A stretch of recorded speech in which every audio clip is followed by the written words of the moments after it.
തിരുവോണമാണ്. തിരുവോണത്തിന് മലയാളികൾക്ക് സമ്മാനിക്കുന്ന ഒരു മുരുകദോസ് ചിത്രം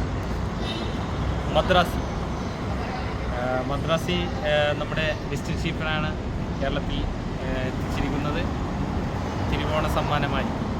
അതിൽ അഭിനയിച്ചിരിക്കുന്ന ശിവകാർത്തികേയൻ, പിന്നെ മലയാളികളുടെ സ്വന്തം ബിജു മേനോൻ. ഇവരെ ഒരു നിറഞ്ഞാട്ടം തന്നെയായിരിക്കും ഈ ഒരു ചിത്രത്തിൽ. ഇതിനോടകം തന്നെ ഈ ഒരു പാട്ട്, ഈ ഒരു ചിത്രത്തിലെ പാട്ട് ഭയങ്കര വൈറലാണ്. എന്തായാലും അതൊരു തിയേറ്റർ അനുഭവം എങ്ങനെയുണ്ടാവും. അതേപോലെ തന്നെ സിനിമയെക്കുറിച്ച് പറയുകയാണെങ്കിൽ ശിവകാർത്തികേയൻ എന്ന് പറയുന്ന നടൻ്റെ ഓരോ ചിത്രവും ഒന്നിനൊന്ന് മെച്ചം തന്നെയാണ്. അപ്പോൾ ഈ ഒരു ചിത്രത്തിലും നമുക്ക് നിരാശപ്പെടേണ്ടി വരില്ല. അദ്ദേഹത്തിന് ചിത്രങ്ങളെല്ലാം തന്നെ വൻ വിജയം നേടിയ ചിത്രങ്ങളാണ്.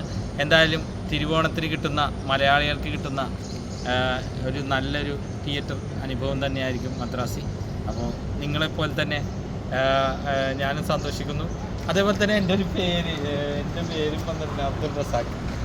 അത് വളരെ AR അബ്ദുൾ റസാഖ്. എന്തായാലും അതും വളരെ സന്തോഷം നൽകുന്നു. ഒരു നല്ലൊരു ചിത്രമായി മാറട്ടെ എന്ന് ആശംസിക്കുന്നു. അപ്പോൾ പടം കണ്ടിറങ്ങി നല്ലൊരു ചിത്രം മദ്രാസി.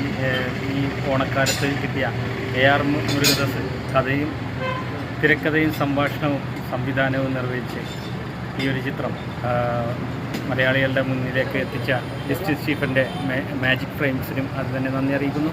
ശിവകാർത്തികേയൻ, അതേപോലെ തന്നെ നമ്മുടെ മലയാളത്തിൻ്റെ സ്വന്തം ബിജു മേനോൻ, അതേപോലെ നായിക രുക്മിണി, അതേപോലെ തന്നെ വില്ലൻ വേഷങ്ങളിലെത്തിയ 2 നടന്മാർ നല്ല രീതിയിൽ തന്നെ അഭിനയിച്ചിട്ടുണ്ട്. തീർച്ചയായിട്ടും കുടുംബമൊത്ത് കാണാൻ പറ്റിയ നല്ലൊരു ചിത്രം തന്നെയാണ് മദ്രാസി. അപ്പോൾ എന്തായാലും ഈ ഒരു ചിത്രം കാണുക. ഇത് വിജയത്തിലേക്ക് എത്തുന്നുള്ള കാര്യത്തിൽ ഒട്ടും ഡൗട്ടില്ല. മുരുകദാസിൻ്റെ കുറേ നാളുകൾക്ക് ശേഷം ഇറങ്ങിയ നല്ലൊരു ചിത്രം.